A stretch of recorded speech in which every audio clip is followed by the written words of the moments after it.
I'm out of order? You're out of order. This whole ontology is out of order. I'm Ray Myers. Welcome to Craft vs. Cruft. And we had a bit of a dismal HR topic last week, so how about a palate cleanser? This is still 2024, the year of formal methods, and you may recall my first episode of the year was on a classic refactoring kata called Gilded Rose, done in a new way using the proof-aware programming language Dafny. And so instead of backing the original implementation, the, fake legacy code here with tests that execute at runtime for their verifications, I actually put in proofs about the behavior, proving that for all possible inputs that are within the bounds of the specification, the new implementation would behave identically, and it was able to do that all at compile time before we even ran the code. So formal methods are extremely powerful. That is just one of the things that they can do. In a future video, I'd like to go more into why I specifically deemed 2024 the year of formal methods, why it is so crucial at this time we take advantage of all that's known about that. But today, let's just have a little code break. Let's just get our feet wet a little more on some of these, and we're going to go all the way back to fundamentals of zeroth and first order logic, also known as propositional logic and predicate logic. And we're going to see one of many tools you can use to execute this if you choose to have it automatically verified. That is the tool Z3, the Z3 prover. Now, you've already seen the Z3 prover on this channel, whether you know it or not, because Dafny, the proof capabilities of that programming language are backed by Z3. And in fact, you're going to find many different proof assistants that are using Z3 under the hood. It's kind of, you can see it as almost like an assembly language for satisfiability and proof problems, or an intermediate representation. Secondarily for direct use, though you can use it directly, we will do that today, and maybe primarily for being like a backend that other tools use. I think the first time that I heard about it was in the language faultlang, which is a system modeling language by Marianne, Bellotti, author of Kill It With Fire. Now, what we were doing in Dafny was formal verification of the code itself. When I say a modeling language, we're talking about something where we take a reduced crystallized representation of something, almost like we're writing an architecture diagram, but then we can prove things about that. And there are also many advantages to going that route. So as we say, a quick dip into zeroth and first order logic, and we're going to execute a couple of examples using the Z3 prover. I'm going to use the Z3 playground to run it, but of course you can also take the time to install it on your computer if you like. However, we're in a Lisp-influenced S expression syntax. I want that paren matching, so we are going to do the editing here in VS Code. Yeah, nice paren matching there.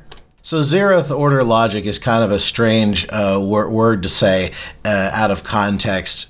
Propositional logic is probably more of an intuitive term for you because we are operating on the propositions. The Boolean operators you're aware of and know and love do still apply. We have and, we have or.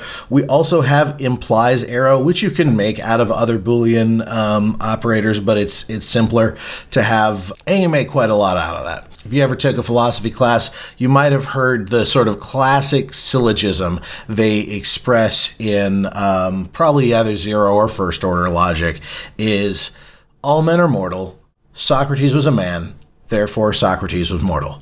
So what does this look like in propositional logic? Maybe a little differently than you might think, right? So I'm in a comment now because we're in Z3 SMT-lib syntax here. So we'll say, just illustrating what the symbols stand for, because that won't be in the code. Proposition 1 is all men are mortal. All women too, but, I guess we don't need them to model Socrates. Socrates was a man. Again, we don't need to prove it. It's a premise. We're just taking it as is, right? It's a question of whether the premises imply the conclusion. And then 3 is Socrates was mortal, or maybe you call it C for the conclusion, doesn't matter. The third proposition we'll deal with here. And we think that implies P3. In propositional logic, we have to explicitly state this, right? It doesn't come out of the words. We only have the symbols. We're only doing mechanical operations on the symbols. It's useful often to convert your argument, whatever you may be talking about, into a situation where you can separate, where are the assumptions and what is just mechanical operations on symbols, so that people can break down exactly where they might agree or disagree. Because sometimes it's that the logical derivation might be fallacious or just have some gap in it, or sometimes it's that we disagree on what a specific one of the stated premises is. But until we know where we disagree, we can't actually move the conversation forward. That's why we invented these tools, these thinking tools, even before we had the mechanical versions we can run that we're going to do in a minute. I think it's clear if we buy into P1 and we buy into P2 and we buy into the notion that P1 and P2 do imply P3, then we've now proven P3. But we know exactly what assumptions have gone into that. A friend of mine who's a Christian apologist named Lamont recently posted a video in which he briefly stated an argument I'm going to share with you now, and he used a fairly explicit, logical jargon to say exactly what his steps were, which is very helpful. It lets people who understand that process very quickly zero in on exactly, where they think things might or might not be going wrong. So essentially, what he said was premise 1, everything intelligible depends on minds. Premise 2, the universe is intelligible. Therefore, the universe depends on minds. Let's model this in zeroth order logic, propositional logic, and then let's model it in first order logic, aka predicate logic. In doing so, we'll see that it is logically valid. The difference between an argument in philosophy being said to be valid and sound is whether we agree with the premises. You do have to be valid in order to be sound, and I think that this holds in validity. But if I take the position that I don't agree with all the premises, then I say that it is valid but unsound. And that's the position that I take with respect to this argument. So let's see why. Here I've modeled it using an informal syntax. In papers and things, you also see instead of an and, you see this kind of like up pointing arrow, and then or is like a down pointing arrow. And that's quite confusing for programmers that are used to double ampersands, but it is what it is. Similarly, we use bang for not, and they will sometimes use a little bar. So if you see that, you'll know why, but it's all the same thing. So if we were to assert P1 and P2, so that everything intelligible depends on minds, and that the universe is intelligible, and we also asserted that P1 and P2 together do imply P3, which we have to in propositional logic be explicit about that relationship, right? Nothing about these words makes it into our notation. Different in first order logic, we'll see. If we take all those to be the case, then I agree that would imply P3, just as surely as the Socrates is mortal syllogism just a moment ago. Everything intelligible depends on minds is the premise that I would disagree with.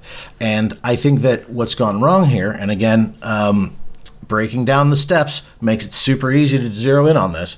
There's two things that we might mean when we think that something is intelligible, right? We only talk about things being intelligible because we're aware that there are minds that can understand things, and we want to make that distinction. But if we're to view intelligibility as kind of an intrinsic property that things have, and they'll just sort of have that property whether someone comes along to intellige them or not, this doesn't hold at all. So it's just, I think, two ways that you might use the same word have led to a confusion that makes this argument work. And if we substitute out another word, we can easily see that. For instance, everything edible depends on an eater. We wouldn't say that something being able to be photographed implies that there must exist cameras. We built cameras in order to take pictures of the things that were visible, not the other way around, right? Like things being visible didn't depend on there being eyes. We developed eyes because there were visible things. So in that sense, visible is an intrinsic property, although we did only create the word because there was that relationship there. It only is dependent in like a literary sense and not an actual cause and effect in the world. And I think intelligibility is very much that same kind of thing. So that's doing it in propositional logic. If we were to model this in first order logic, now the language is a little bit richer. You can have relationships. You can have things with relationships to each other, which are modeled in terms of you can name not only these propositions, but you can name like objects and then functions on them. So we'll see that in a second. There are also higher levels than this. They're called like second order and higher order logic, where you can get recursive, right? You can make statements about other statements, and so on. And there are interesting things you can do with that we don't need to do today. So this is not the only way you can model it, but I think it's one valid one. You could declare there are things. Okay, pretty good so far. The universe is a thing. Some things are intelligible, meaning I'm defining a function from thing to bool, like I'm mapping, right? It's not a function that's going to have a definition. It's just that there exists a mapping. We're declaring it. Some things are also minds, right? So far, so good. So the sketch of what I'm going to do here is for all thing t, intelligible t implies there exists another thing such that it is a mind, which I think is a reasonable encoding. There may be better ones of the statement, everything intelligible depends on minds. Then I'm going to assert the universe is a thing that is intelligible, and therefore there exists a mind. So I'm not explicitly modeling the depends on part here. I'm not making a relationship called depends on, though you could do it that way. I'm just saying like, hey, if we can say with this property that asserting the intelligence of the universe implies there exists a mind, then that would affirm the conclusion that the universe depends on minds. So that's how I'm approaching it. You can do this any number of ways. Now I'm using just sort of words here for the for all and exists. We'll go to ChatGPT. I have a little first order logic GPTs thing I'm working on. You can check that out in the GPT store if you have an account. But it works just as well. What I'm going to do now for just to use regular ChatGPT. Let's do that. Make this first order logic symbols. So we'll just convert it from one form into another. So you see for all, they use this little upside down A. For all t, intelligible t, there's the implies arrow. Implies exists, which is a backwards E. No accounting for taste. Exists in M such that is a mind M. Right? Does that make sense? Once again, for all t, intelligible t implies that there exists an M such that is mind M. If you see notation out there in the wild, another thing ChatGPT is pretty good at doing is say it in English or just convert it from one form to another. Let's see, for everything t, if t is intelligible, then there exists something M such that M is a mind. See? And that can help you through some of these proofs because it gets dense when you're not used to it. Just like you've spent a lot of time getting comfortable with code, logicians and mathematicians have gotten comfortable with dealing with some of their own types of notation, and it has its own, real utility when you start to work with complexity to have that shorthand. We haven't run any code yet. Let's start running some code. So I'm going to run this. No error, does nothing, of course. And I'm simply going to assert the things that we assert. Remember, we assert P1. Everything intelligible depends on minds. We assert the universe is intelligible. And then we assert that P1 and P2 together cause P3. Right, so we need some new notation. This is kind of how you would write it in a Lisp-like language, right? And P1, P2 that implies we'd be tempted to write in like an algebraic notation that implies P3. In Z3 SMT-lib syntax, you don't do that. You use prefix notation in parens. This is a lot easier if you've learned a little Lisp. Implies between and P1 and P2 and P3. Now, in most proof assistance, you would just be trying to say, okay, so, hey, QED P3. You tend to affirm the negation in order to get Z3 to do proofs for you because it is structured as a SAT solver. It'll try to find one model that satisfies your constraint. And if you're trying to do a proof, you're trying to kind of do the opposite of that. In Z3, what you would do is actually kind of counterintuitively say, assert not P3. And this better give me back unsat, meaning I can't satisfy a world in which all this is true and not P3. Therefore, you've proven P3, right? So let's do that. And for it to actually tell you the state of things, you do check sat. It says unsat. Let's convince ourselves that that really means what we think it means. If we comment out assert not P3, now it's satisfiable. Everything up to here is satisfiable. So if all these are true and we add not P, it goes unsat. We have proven that this does imply P3. So Z3 confirms that, as I said, I can't argue with the validity of this argument. I can only deny one of the premises. I deny P1.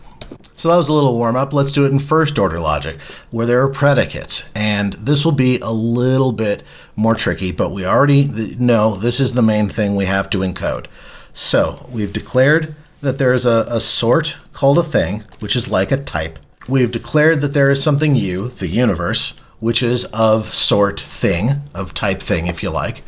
And we declare that there is a predicate, meaning a Boolean function, on thing, that things are intelligible, or maybe they aren't, and things are minds, and maybe they aren't.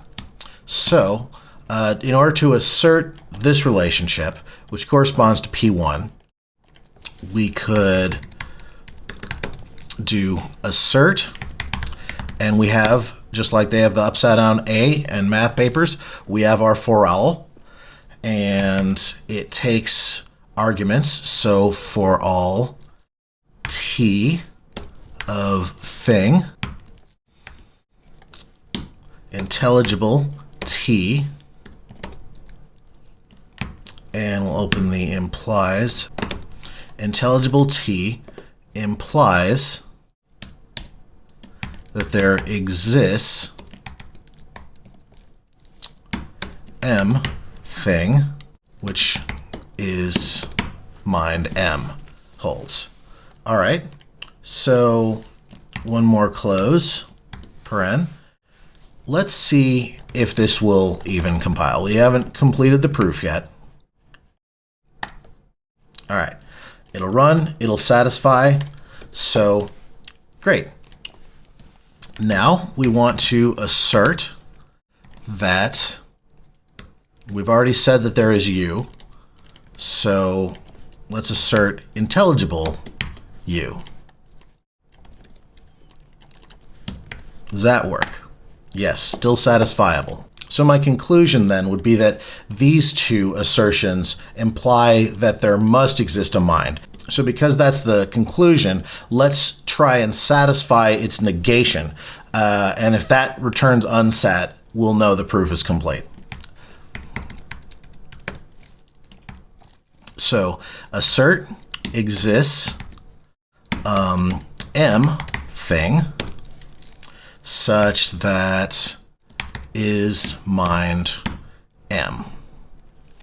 And we want to assert the opposite of that, because if we just assert that, it should say it's satisfiable. But it doesn't mean we've proven that it's necessarily the case.